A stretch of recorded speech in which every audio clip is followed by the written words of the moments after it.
الحمد لله رب العالمين والصلاة والسلام على سيد الأنبياء والمرسلين وعلى آله وأصحابه وأتباعه إلى يوم الدين أما بعد.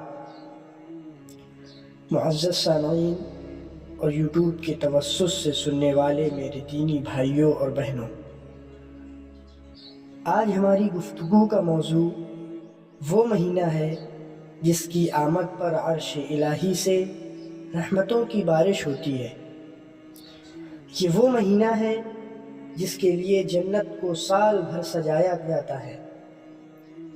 رمضان کا مہینہ کوئی عام مہینہ نہیں، بلکہ یہ اللہ کی طرف سے اپنے گناہگار بندوں کے لیے ایک اسپیشل آفر ہے. یہ گناہوں کی گندگی کو دھونے کا صابن ہے. یہ دلوں کی زنگ کو دور کرنے کا طریقہ ہے.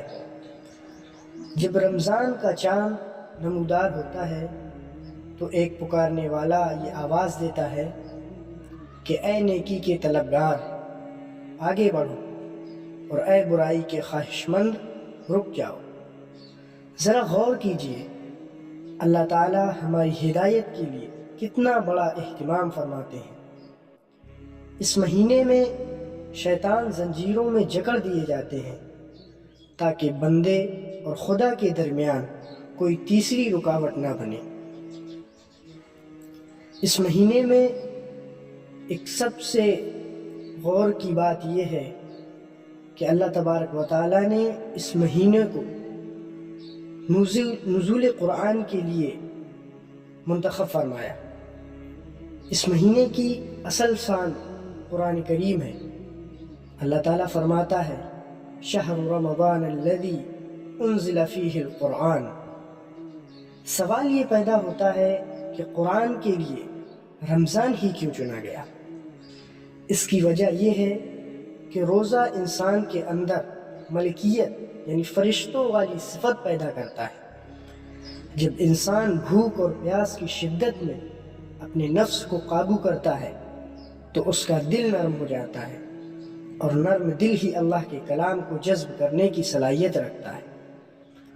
قرآن کریم وہ کتاب ہے جس نے دنیا کا نظام بدل دیا ہے، جس نے بھٹکی ہوئی انسانیت کو راہ راست دکھائی ہے. رمضان میں جب ہم تراویح میں قرآن کریم کو سنتے ہیں تو ہمیں یہ احساس ہونا چاہیے کہ یہ وہی کلام ہے جو پہاڑوں پر اترتا تو وہ ریزہ ریزہ ہو جاتے. آج ہمارے دلوں پر اثر کیوں نہیں ہوتا؟ کیونکہ ہم نے اسے صرف ثواب کی کتاب سمجھ لیا ہے، اسے ہدایت کی کتاب نہیں بنایا. اس مہینے میں ہم نیت کریں کہ قرآن کریم کو صرف پڑھیں گے نہیں بلکہ اسے سمجھنے کی کوشش بھی کریں گے. میرے دوستو، روزے کا لفظی مطلب رک جانا ہوتا ہے. کس چیز سے رکنا ہے؟ صرف کھانے پینے سے نہیں. اصل روزہ یہ ہے کہ انسان ہر اس کام سے رک جائے جو اس کے رب کو ناراض کرتا ہے. روزہ ہماری ول پاور کو مضبوط کرتا ہے.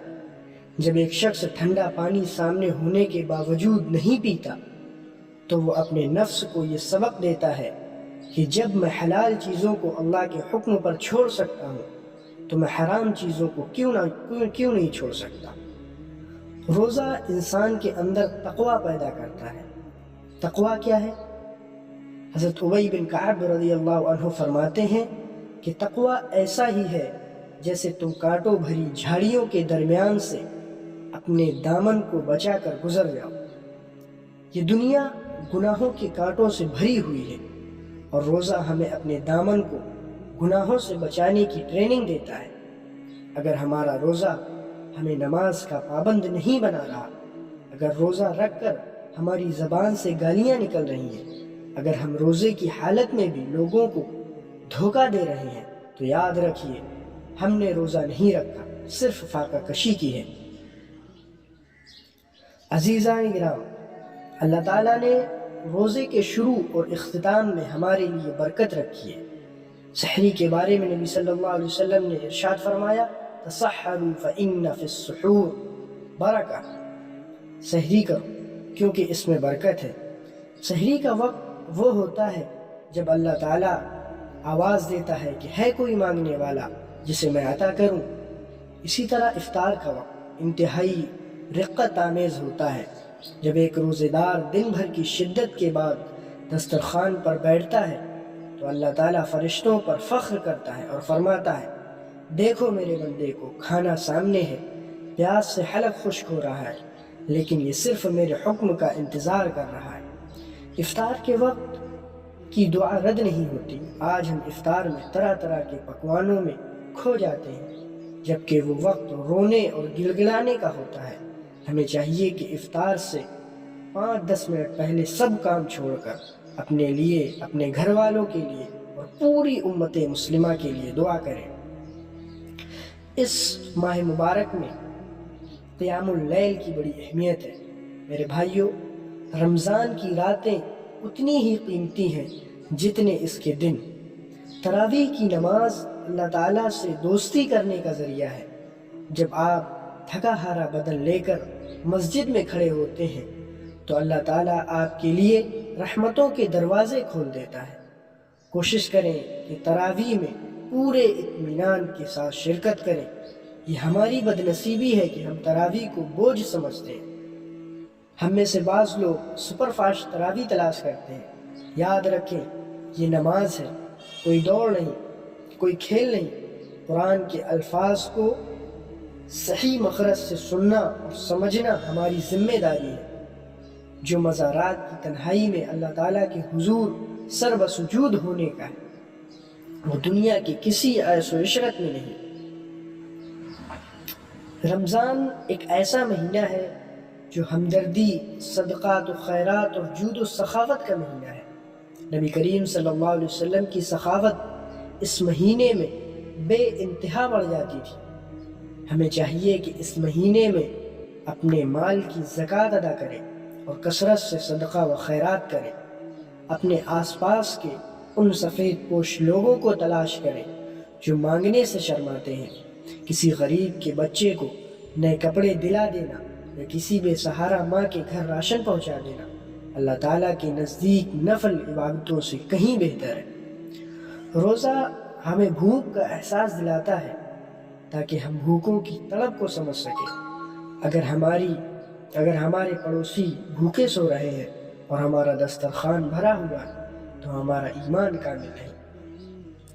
دوستو، جیسے ہی رمضان کے شروعات کے چند دن گزر جاتے ہیں، ایک مومن کی بے چینی بڑھ جانی چاہیے۔ آخری کے کچھ دن نجات من النار یعنی جہنم سے آزادی کے دن ہیں۔ انہی راتوں میں ایک ایسی رات ہے جو تقریباً 83 سال کی عبادت سے بہتر ہے، شب قدر جس کو ہم کہتے ہیں۔ ہمیں چاہیے کہ آخری عشرے میں اعتکاف کا بھی اہتمام کریں۔ دنیا سے رشتہ توڑ کر خالق کائنات سے جوڑنے کا نام اعتکاف ہے۔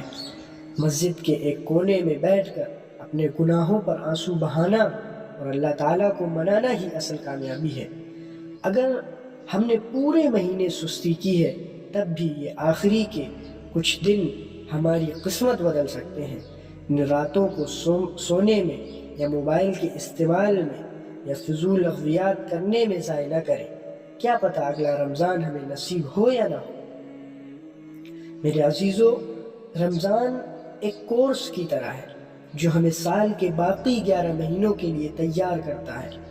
اگر رمضان کے بعد ہماری مسجدیں پھر سے خالی ہو جائیں، اگر ہم پھر سے جھوٹ اور حرام کی طرف لوٹ جائیں تو اس کا مطلب ہے کہ ہم نے رمضان سے کچھ نہیں سیکھا۔ اصل کامیابی یہ ہے کہ رمضان کی تبدیلی ہماری زندگی میں باقی رہے۔ روزہ ہمیں متقی یعنی اللہ تعالیٰ سے ڈرنے والا بناتا ہے۔ اس مہینے میں ہم نیت کریں کہ آج کے بعد نماز نہیں چھوڑیں گے۔ ہم یہ نیت کریں کہ ہم حرام نہیں کمائیں گے۔ ہم یہ نیت کریں کہ اپنے ماں باپ کے فرما بردار بن جائیں گے۔ اللہ تعالیٰ ہم کو کہنے سننے سے زیادہ عمل کی توفیق نصیب فرمائے۔ وما علینا الا البلاغ المبین۔